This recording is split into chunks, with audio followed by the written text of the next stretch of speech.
our first speaker is Eliane Dotson. She comes from the Old World Auctions, and she is going to be presenting, giving us some information about map collecting and telling us 4 key steps to confirm the authenticity of a map. All right, well, thank you all so much. I want to say a big thank you to the California Map Society for inviting me and for Tom and Mike for organizing this event. So let's go ahead and get into it. When you're talking about authenticity and determining it, the most important thing is to really do your research. There is a lot of information about maps that you need to know and be aware of before you dive in.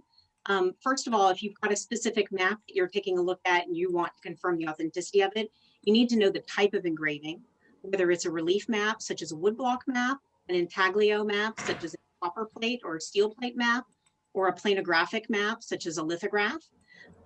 What I'm going to focus on talking about today is identifying the authenticity of an intaglio map. So copper plate or steel plate maps, which do represent the vast majority of maps in the 15th through 17th century. The other important thing is to understand the type of paper that this map was typically printed on. So that could be either handmade laid paper, it could be woven paper, or wood pulp paper. And that is also another important aspect to determine the authenticity. It's always best to view a map from both the front and the back. So it's preferable to have it not in a frame to really, truly be able to confirm the authenticity. Right, so the first step that I always check for is a plate mark. And for those of you who are not as familiar, the plate mark is the impression that is made by the plate that is pressed into the paper when the map is printed. And as you can see here on this top map, you can see this little gray shadow of the plate mark that is indicative of the ink that was remaining on the plate when it was pressed onto the paper. And so it's usually, especially in 16th and 17th century maps, when copper was a very expensive material, it's very close to the edge of the printed map. And the shape and the size of it should match other examples of that same map that were printed. You can often both see and feel an indentation for copper plate and steel plate maps. Even if the map has been pressed to flatten it, you can typically still have some sort of a feeling and visual representation of it. So on this example, in the lower example, you can see there is no plate mark on this map. So this was my first clue when I was looking at this specific map at bottom, that it was potentially a reproduction. Now, there are some tricky situations when you're talking about plate mark. The first is that sometimes it can be faint or indiscernible. There must be some printer's ink in order to really see the plate mark very well. And in addition, sometimes if it's been pressed flat, it might be very hard to tell. It can also sometimes have been cut off of the map. Sometimes you'll see maps that were trimmed and you can no longer see the plate mark. Or if it is concealed by a mat, if it's in a frame, that can also be a situation to watch out for. There are also examples of maps that are reproduced, that are not original engravings, where they can fake the plate mark using a straight edge. So they'll take a ruler, for instance, and maybe put a little bit of ink on it and press it down on the sheet around the edge of the printing in order to try to create a false plate mark. And that is a situation in which you want to be able to confirm the plate mark with a known original so that you can compare the size and the shape. I don't think that's my bell. I think that's somebody's clock that I'm hearing. No, you're good. All right. So, that's the important thing to check, is the plate mark. The second is the quality of the engraving. And this does take a bit of experience, but intaglio printing will create inked areas that are slightly raised off of the paper. The lines are also very crisp, distinct, and continuous. So you can see on the map, the upper map here, you can see, especially here where you have cross hatching, that you can see all of the individual lines. They're very distinct from one another. When you get a reproduction, such as the lower map, those lines are really going to start blurring together.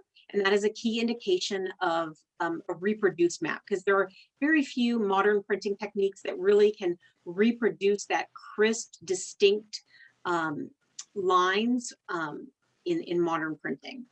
So you really want to focus on areas where there are a lot of lines that are close together. That's the best place to look. There are, however, again, here, there are some tricky situations to note.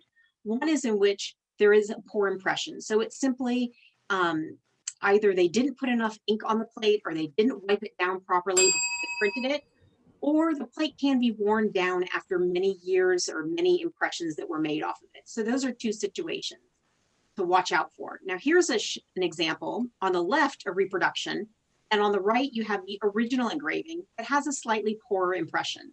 So you can see in the dress area, in this yellow dress area, it's a little bit blurry, but if you look up here in the cross hatching, you can see here it's a little clearer that the lines are distinct.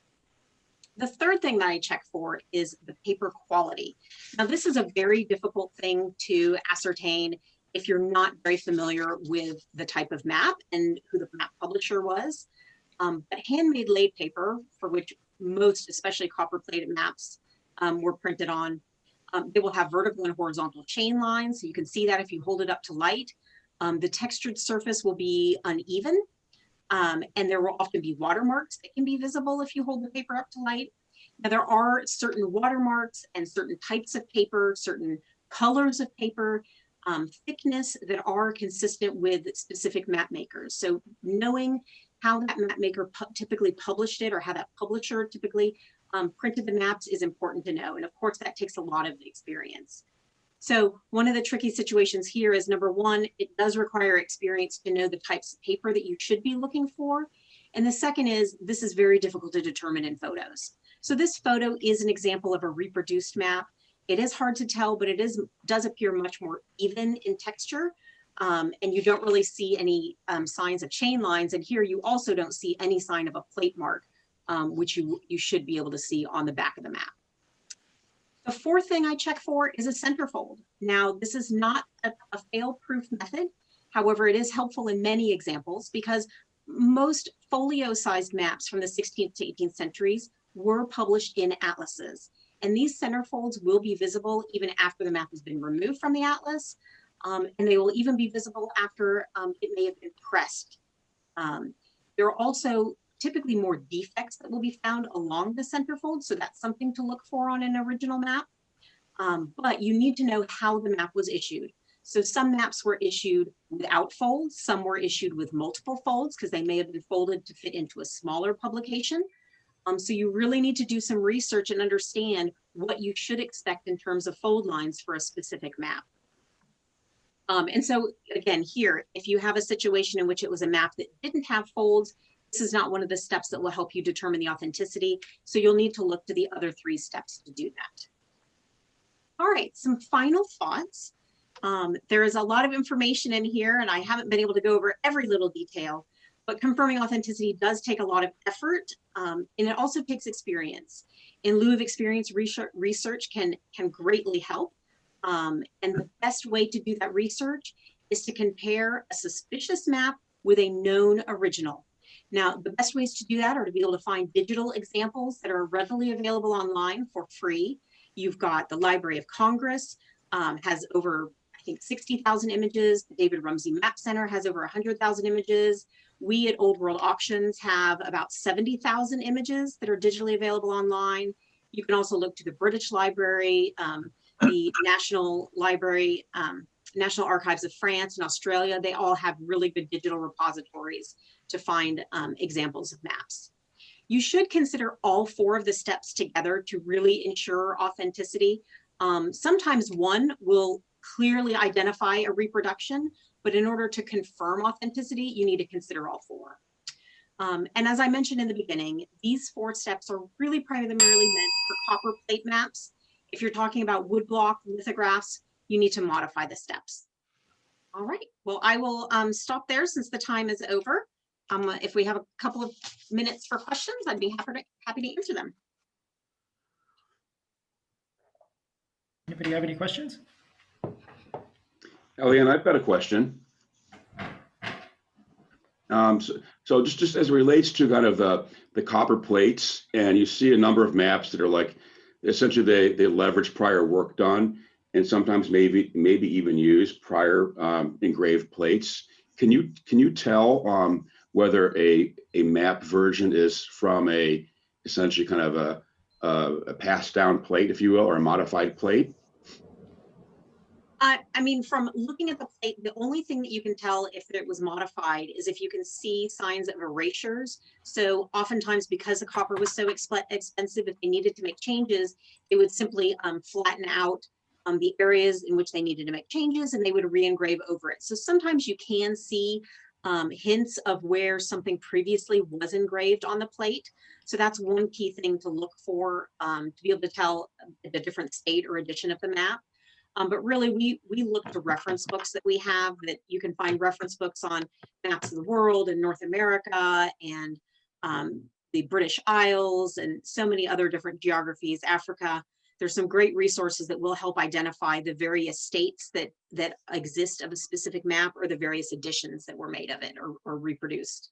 And just one follow-up is, like, I rely upon, when I buy maps, I rely upon the dealers I work with. I try to deal with dealers I know who are reputable. So I expect that they're actually doing this work before they sell the maps.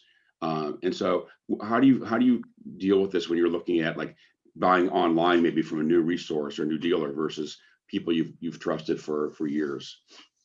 Again, I mean, I think you're right. You do need to go to trusted resources. You know, people always tell us they can find great deals on eBay, but we also hear lots of examples of people getting burned by buying things on eBay, because you're dealing with people who may not have a lot of experience dealing with it.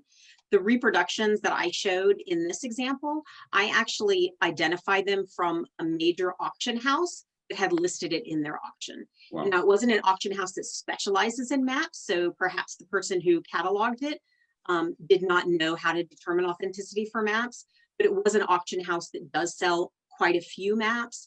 And so, you know, that is something definitely to be careful of. You want to work with somebody who specializes in maps, because when you talk about paper and engraving and printing, there are so many different factors to know about a specific map and how it was published to verify the authenticity. Thank you. So Great. Lane, Thank you, Eliane. I think we'll have to wrap it up there and maybe go to the next speaker if that's okay.